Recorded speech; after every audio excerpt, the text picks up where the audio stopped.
একটি শিক্ষণীয় গল্প। একবার এক রাজা তার ৩ মন্ত্রীকে ডেকে বললেন, এই নাও, তোমাদের একটা করে খালি বস্তা দিলাম। তোমাদের কাজ হবে বনে গিয়ে বিভিন্ন ফল কুড়িয়ে এই বস্তা ভরে নিয়ে আসবে। দেখি কে কত তাড়াতাড়ি বস্তা পূর্ণ করে নিয়ে আসতে পারো। ৩ জন চলে গেল জঙ্গলে। প্রথম মন্ত্রী চিন্তা করল, রাজা বলেছেন তাই ভালো ভালো ফল কুড়িয়ে বস্তা পূর্ণ করি, এবং সেই মতো জঙ্গলের ভালো ফল কুড়িয়ে বস্তা ভরে ফিরে আসলো। দ্বিতীয় মন্ত্রী চিন্তা করল, রাজা তো সব ফল দেখবেন না, তাই হাবিজাবি পচা ফল দিয়ে সে নিচের দিকে পূর্ণ করে উপরের দিকে শুধু কিছু ভালো ফল দিয়ে বস্তা পূর্ণ করলো এবং ফিরে আসলো। তৃতীয় মন্ত্রী চিন্তা করল, রাজার এত সময় কোথায় বস্তা খুলে খুলে দেখবে। সে শুধু দেখবে বস্তা পূর্ণ হয়েছে কিনা। জঙ্গলের মরা পাতা, ঘাস, কাঠ দিয়ে বস্তা পূর্ণ করে নিয়ে এলো।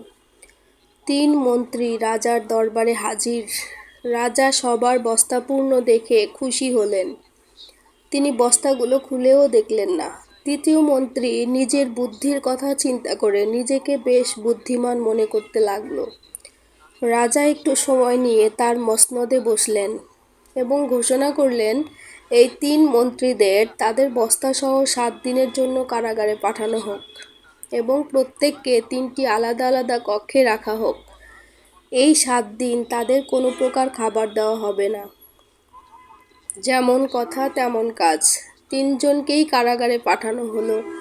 প্রথম মন্ত্রী এই ৭ দিন তার বস্তার ফলগুলো খেয়ে কাটিয়ে দিলেন। দ্বিতীয় মন্ত্রী তার যত ভালো ফল ছিল ২ দিন খেতে পারল।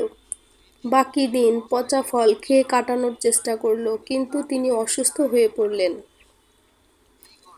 তৃতীয় মন্ত্রীর বস্তায় কোনো ফল ছিল না, তাই তিনি না খেতে পেরে কারাগারেই মারা গেলেন। এই গল্পের শিক্ষণীয় বিষয় হলো, যদি আমরা ফাঁকি না দিয়ে সঠিকভাবে শিখে কাজ করে বড় হই, তবে এর ফল আমরা যখন কর্মক্ষেত্রে যাব তখন ভোগ করতে পারব।